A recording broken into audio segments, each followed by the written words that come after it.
apresenta Check-up no rádio. Check-up no rádio, hoje recebendo aqui nos estúdios o Dr. Anderson Sérgio, médico ortopedista do Instituto Penedo. Seja bem-vindo aqui ao nosso Panorama 96. Dr. Anderson, bom dia. Bom dia, Marcos, bom dia, Geraldinho, bom dia a todos os ouvintes.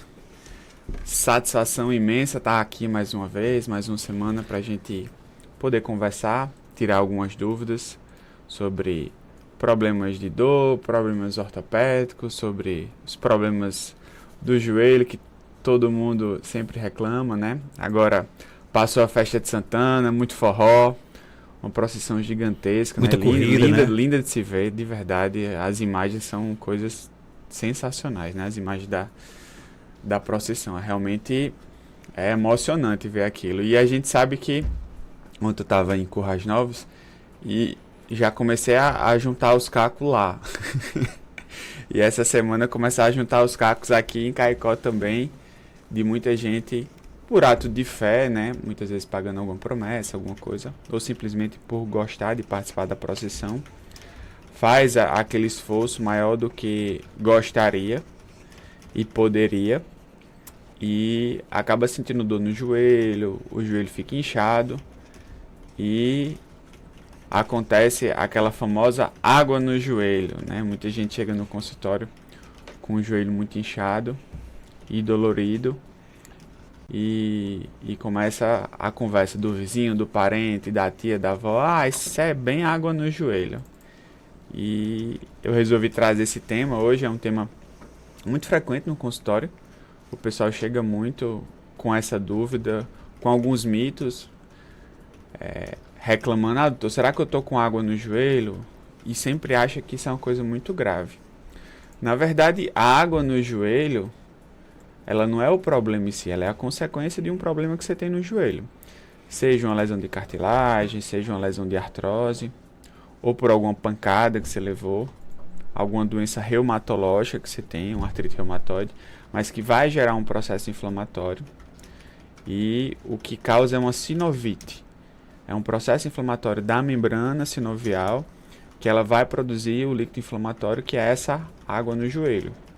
Então a água no joelho, na verdade, é o derrame articular. Às vezes, quando você faz um ultrassom, você faz uma ressonância, vai aparecer lá no laudo: derrame articular. É a famosa água no joelho. Então vai causar dor, vai causar limitação. Muitas vezes o paciente ele não consegue dobrar o joelho todo, não consegue esticar o joelho. Muita dor, muita limitação para caminhar. E boa parte das vezes, quando está esse inchaço todo, essa limitação toda, aí a gente vai e tira a água no joelho, faz um procedimento, uma punção articular, e é literalmente tirar a dor com a mão, né? O paciente sai andando com muito mais conforto, realmente sai muito satisfeito. Só que esse é só o primeiro passo, que a gente tem que começar a tratar a causa dessa água no joelho. Então, o que a gente precisa saber é o que é que está causando essa água no joelho. Então, eu sempre faço a referência ao paciente, é igual quando você tem febre. Quando você tem febre, o problema não é a febre em si, e sim o que está causando. Você tem que combater ali a infecção que está causando aquela febre. Você não vai tratar uma febre só tomando remédio para febre, porque aí você vai tomar, vai passar o efeito da medicação e vai voltar a febre. Então você tem que tratar o que está causando a infecção. E no caso do joelho, da água no joelho, você vai tratar o que está causando aquilo. Seja uma lesão de cartilagem, seja uma lesão de artrose, ou um evento traumático. Muitas vezes quando você tem uma entorse, torceu o joelho fica muito inchado, fica com água no joelho. Então a gente tem que saber a causa para tratar da forma adequada, para que isso não aconteça novamente, né? Não fique acontecendo de forma corriqueira. É muito comum o paciente chega com inchaço muito grande. Às vezes a gente tira mais de 100 ml. Ontem, lá em Currais Novos, eu fiz, coincidentemente, tinham 2 pacientes com água no joelho lá, e eu fiz a punção. Um deles, eu tirei mais de 100 ml do joelho do paciente. Então você pensa, 100 ml dentro do joelho, quanto isso não causa de dor, quanto não causa de limitação. E o paciente sempre pergunta: doutor, mas vai voltar? Aí eu falo: se você não fizer nada, se você não tratar a causa, vai voltar. E essa água vem de onde? Vem da própria membrana. Então, a gente tem uma membrana que ela envolve ali a articulação do joelho e outras articulações. E essa membrana sinovial, ela produz o líquido sinovial. Quando existe um trauma, existe um processo inflamatório nessa membrana, ela tem uma produção aumentada desse líquido, que aí acaba sendo um líquido inflamatório. Então, vai causar dor, vai causar essa limitação. Você pensa aí, 100 ml no seu joelho, pode ter até mais. O paciente ele não consegue dobrar o joelho por causa do volume que está tão grande dentro dele. Então, muitas vezes a gente vai, faz a punção, o paciente melhora, assim, de forma absurda. Sai, doutor, pelo amor de Deus, agora eu estou conseguindo andar, estou conseguindo dobrar o joelho. Só que aí a gente tem que partir para o próximo passo, que seria tratar a causa. Muitas vezes descobrir, pedir algum exame complementar, uma radiografia, uma ultrassonografia ou até uma ressonância do joelho, para a gente ver realmente a causa dessa água no joelho, dessa sinovite, para a gente tratar de forma adequada e a gente prevenir novos episódios. Se não for, no caso, retirado, ele pode ter sequelas maiores? Ele pode piorar, ficar muito... Porque assim, geralmente essa água, ela com o tempo ela vai sendo reabsorvida. Só que esse tempo vai variar de paciente para paciente.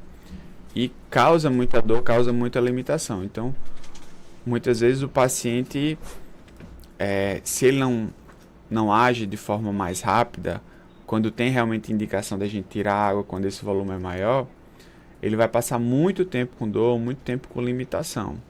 E isso vai só piorar a situação dele, porque quanto mais tempo ele fica parado, quanto mais tempo ele fica quieto, mais dor ele vai sentir e provavelmente vai agravar a doença de base dele, seja uma artrose, seja uma condropatia. Então, as articulações elas foram feitas para se movimentar.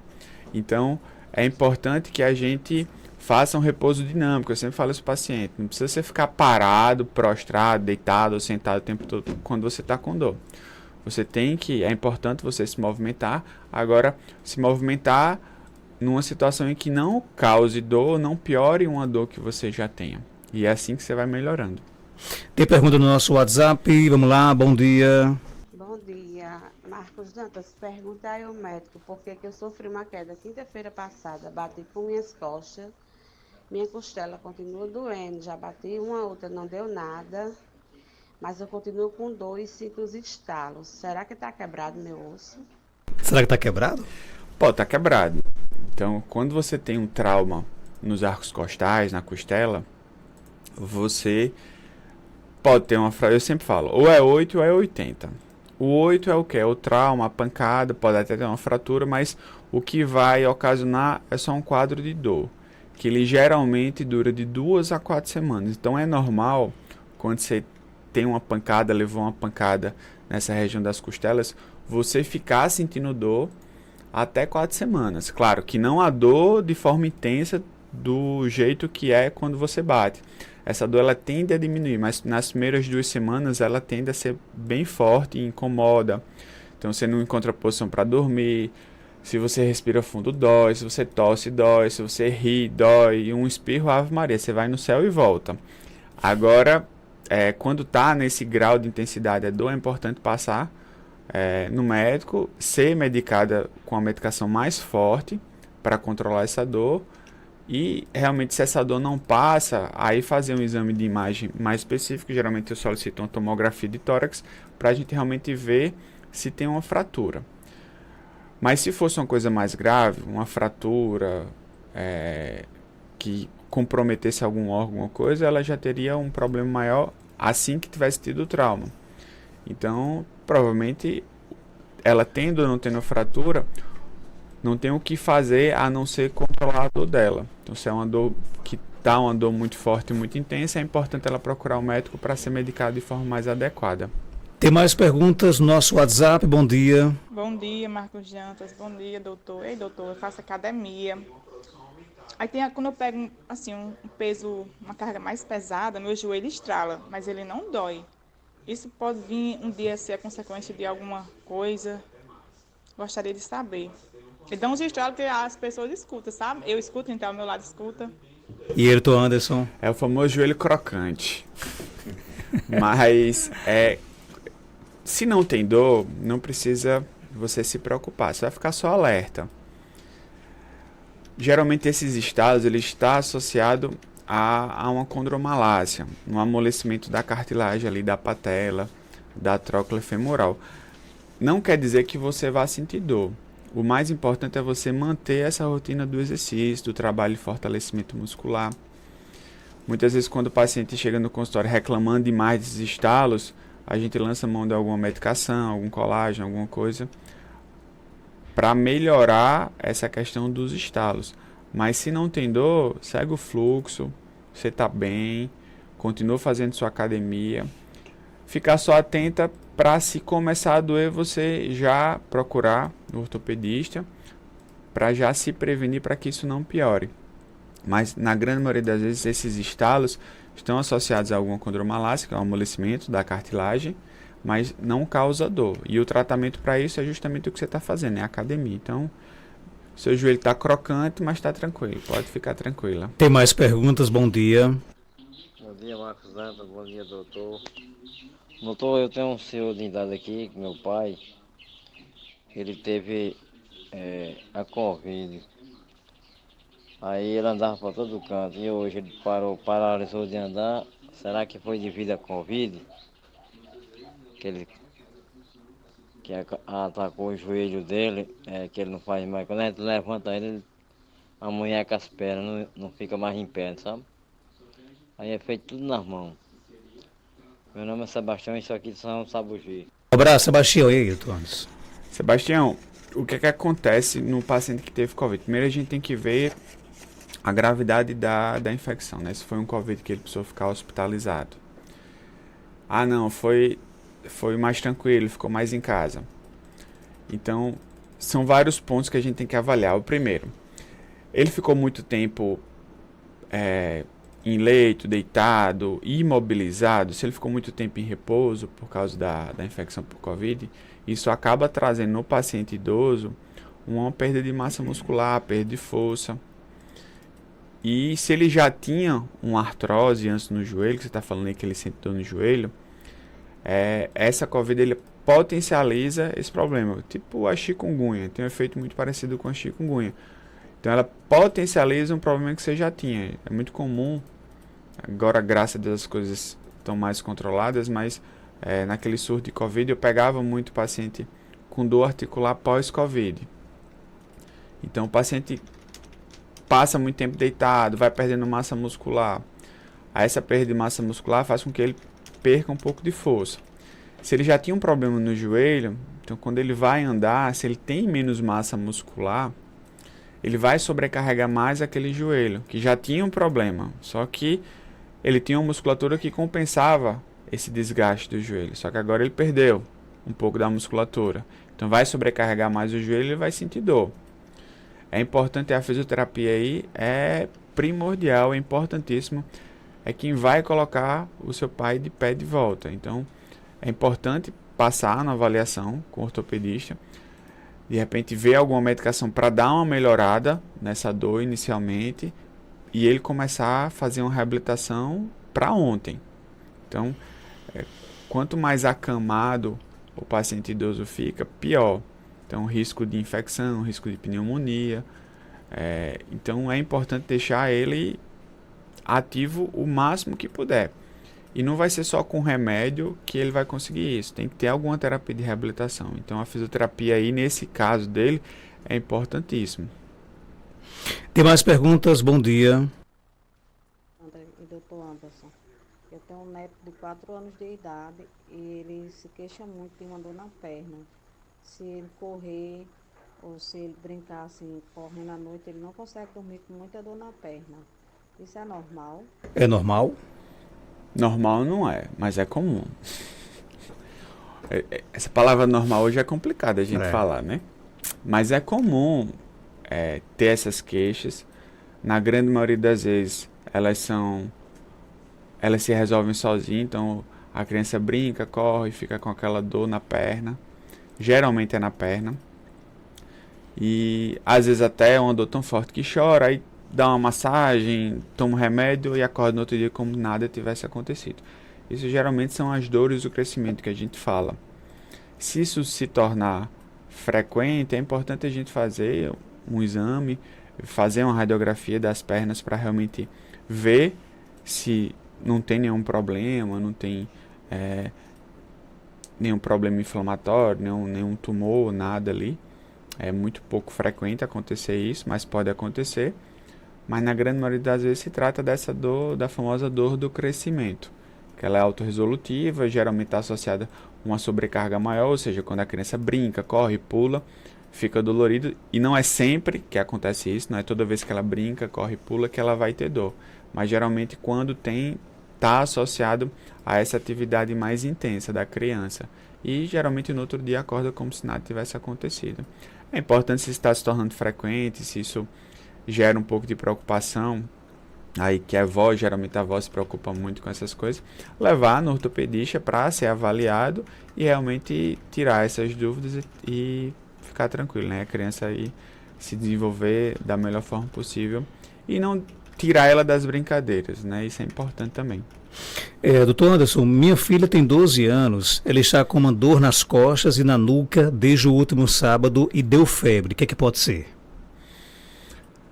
Então tem que ir para o hospital. Se tem febre mesmo, né? Dor na nuca, com febre, a gente precisa afastar algumas coisas mais graves, né? Alguma encefalite, até uma meningite, alguma coisa desse tipo. Não estou dizendo que é, pelo amor de Deus, tá? Então, quando a pessoa fala, tá com febre, colocou o termômetro, né? Viu lá, acima de 37,8, realmente tem essa temperatura, então realmente tá com febre, então tem que levar para o hospital. Então, dor articular, seja por artrose, seja por qualquer outro motivo, ela não vai ter febre associada. Febre é sinal de processo infeccioso. Processo inflamatório que causa dor, ela não vai causar febre, não vai ter febre associada. Então, se tem febre, é problema infeccioso. Então, tem que levar para o hospital. Se for daqui da região, for criança, levar lá para o hospital do Seridó, for maior, levar para o CESP, no postinho, o que for, mas tem que ser atendida para realmente ver do que se trata, fazer algum exame laboratorial, algum exame de imagem, para realmente descartar coisas mais graves. Mas a dor, né, essa pergunta é importante para a gente esclarecer isso. Dor, só pela dor, ela não vai ter febre associada. Então, se tem febre, é importante avaliar e descartar e tratar o processo infeccioso que está associado. Doutor Anderson, meu filho fraturou a perna, tirou o gesso, mas ainda não anda normal. Ele tem 11 anos, e aí? Aí tem que ver o tempo de fratura. Geralmente criança nessa idade recupera rápido, o osso cola mais rápido e muitas vezes o que acontece é que a criança ela fica com medo. Então a gente vê o raio-x está tudo normal, não tem nenhuma deformidade, não tem nada que justifique ele andar mancando. Então ele anda mancando por quê? Porque ele tem medo.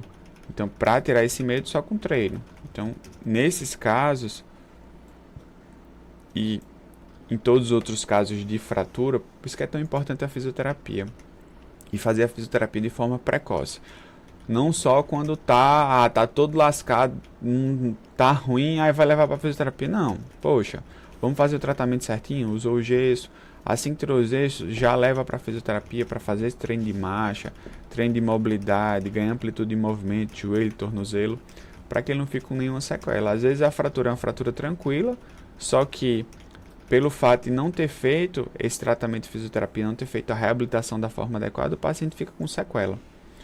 Então, nesse caso aí, na grande maioria das vezes o que eu vejo no consultório é muito mais medo da criança, até do adulto também, de colocar o pé no chão, de ter medo de doer, e ele fica andando, tirando o pé, mancando, e isso daí a fisioterapia, na grande maioria das vezes, resolve. Ok, tem mais perguntas aqui. Eu sinto uma dor no braço direito. Ficou muito... Só colocou isso, eu sinto uma dor no braço direito. É bom, no caso, procurar saber o que é, então, né? A dor, por exemplo, vamos lá ver o que geralmente, levando isso pro dia a dia do consultório, o que as pessoas falam. Dor no braço, geralmente, ele está falando dor no ombro, né? Meu braço está doendo, geralmente é no ombro. vamos considerar que essa dor seja uma dor no ombro. Na grande maioria das vezes, dor no ombro ela está relacionada a alguma tendinopatia, um processo inflamatório dos tendões do ombro, ou uma bursite, ou as duas coisas. Então, tem que ser avaliado isso daí, né?